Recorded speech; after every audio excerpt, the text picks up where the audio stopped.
كمان المسلسلات التركية ليها عشاق كتير في كل دول العالم، وخصوصا في الدول العالم العربي، وده راجع لأن حياتهم فيها كتير من تفاصيل حياتنا وعاداتنا مع اختلافها طبعا، وده خلاها تبقى من أشهر أنواع الدراما في عالمنا العربي.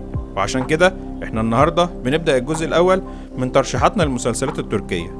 اخترنا 5 مسلسلات نوعنا فيهم ما بين الدراما والأكشن والرومانسي والجريمة. حلقة حلوة قوي، ولو ليكوا ترشيحات تانية يا ريت تكتبوها لنا في الكومنتات. ويلا بينا نبدأ حلقة النهاردة. في المركز الخامس اخترنا مسلسل دراما كوميدي بس حلو جدا من إنتاج 2017.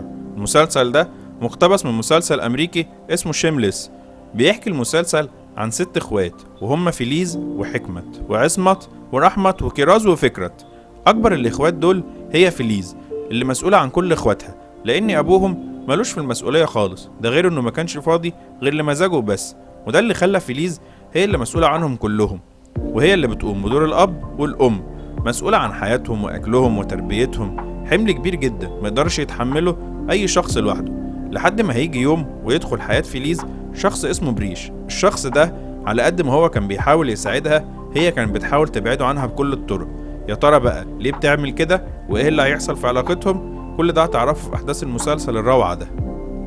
Çok zor. Ama biz buna doğduk, alışığız biz. Sen bir anda gelip sihir... Bizim hikaye. في المركز الرابع اخترنا مسلسل دراما رومانسي اكشن بس حلو جدا من انتاج 2017. بيحكي المسلسل عن الدكتورة الجميلة الشابة أصلي. دي دكتورة وهبت كل حياتها لإنقاذ حياة الناس والتخفيف عنهم.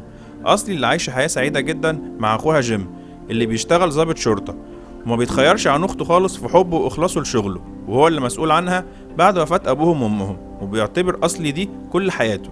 حياة الأسرة السعيدة دي هتتشقلب كلها، والهدوء اللي فيها ده كله هيروح لما يظهر في حياتهم القاتل المحترف فرحات اللي جمعته الصدفة في حياة أصلي. فرحات اللي عايش في اسطنبول مع أمه وأخته وأخوه. يا ترى بقى إزاي هيقابل أصلي، وإيه اللي هيحصل في حياته وحياتها؟ كل ده هتعرفه في أحداث المسلسل الروعة ده. Seni değiştirecek. Benimle evlenmen gerek. Ne demek bu akşam? Ben bu akşam evlenmem. Delirdiniz mi siz? Karım olursan, soyadımı alırsan yaşarsın. Ölmek de senin elinde, yaşamak da.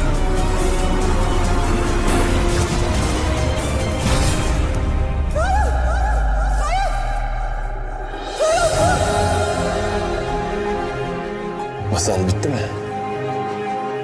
Hastasın sen Ferhat.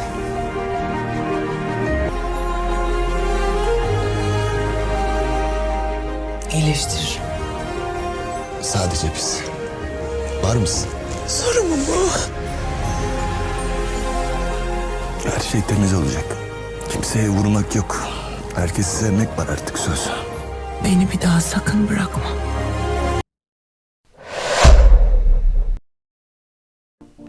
في المركز الثالث معانا واحد من أجمل المسلسلات التركية، وهو مسلسل دراما بوليسي من إنتاج 2016. بيحكي المسلسل عن الأخين صرب وأموت. أموت ده اتخطف وهو عنده 3 سنين من زعيم مافيا اسمه بابا جلال، اللي غير اسمه من أموت لمارت. جلال ده اللي عنده مطاعم مشهورة جدا، ربى مارت ودخله كلية الشرطة عشان يكون عينه جوه الشرطة ويسهل له حاجات كتير، وأهم حاجة إنه يكسب ثقة رئيس المباحث يوسف كايا اللي عايز يقبض على جلال من أكتر من 20 سنة، بس للأسف ما بيلاقيش أي أدلة تدينه. في نفس الوقت ده دخل صرب كلية الشرطة برضه، وطول عمرهم بيتنافسوا في الكلية من غير ما كل واحد يعرف إن التاني ده أخوه، لحد ما هيجي يوم وصرب هيحصل له حاجة تغير كل حياته وحياة مارت وحياة عم جلال ده. يا ترى بقى إيه اللي هيحصل؟ كل ده هتعرفه في أحداث المسلسل الروعة ده.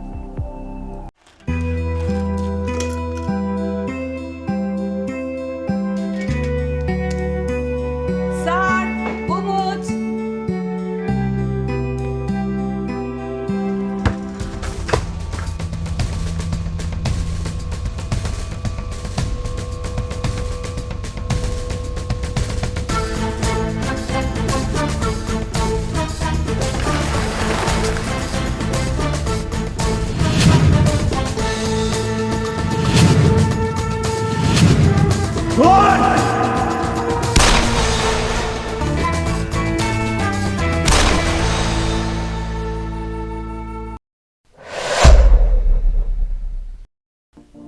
في المركز التاني معانا واحد من أجمل المسلسلات التركية اللي ممكن تشوفها، مسلسل جريمة وتشويق ودراما من إنتاج 2021.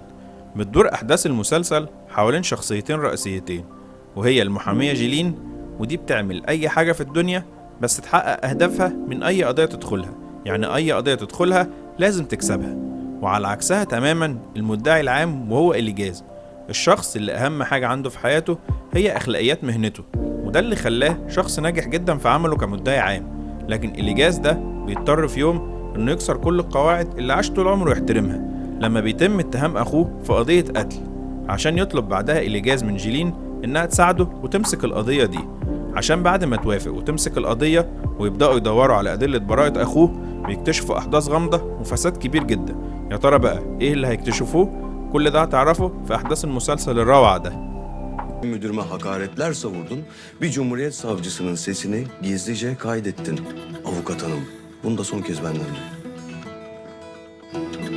Diye namusla şerefe sarılırsınız o zaman. Diyelim suçlu. Ne yapacaksın? Ellerine teslim edecek misin?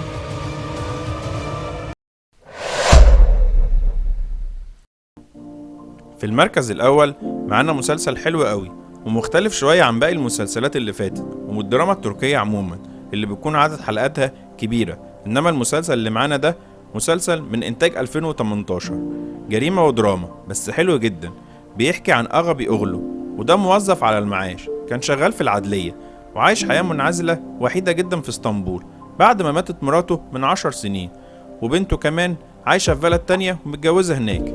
حياته الهادية المنعزلة دي بتتشقلب كلها لما في يوم بيتعب ويروح للدكتور، ويشخصوا الدكتور انه في بداية مرض الزهايمر، وانه لسه في اول المرض، انما هو بعد فترة هينسى كل حاجة وكل ذكرياته دي هتبقى مش موجودة خالص.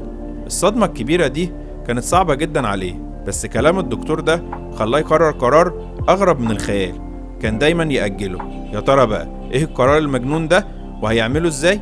كل ده هتعرفه في احداث المسلسل الروعة ده اللي يستحقه بكل جدارة يكون هو الأول معانا النهاردة في حلقة النهاردة.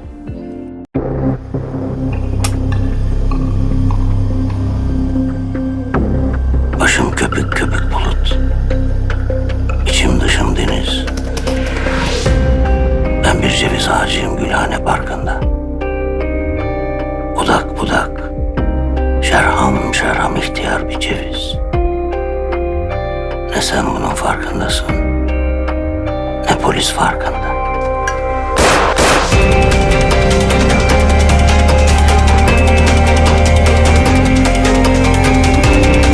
Gerçekten de alnında bir etiket vardı ve üstünde adın mı yazıyor?